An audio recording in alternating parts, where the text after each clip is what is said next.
Մի մոռացեք բաժանորդագրվել իմ ալիքին, որպեսզի առաջինը լինես տեղեկացված։ Դիանա Գրիգորյանի նոր հեռուստասերիալը շարունակվում է լարված պահել բոլորիս, կարծես ինտրիգները ավել են շատանում,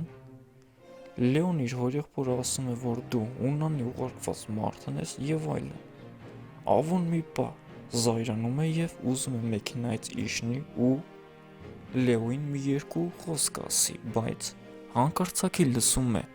պապիկի ձայնը և խուճապի է մատնվում Ավոն ու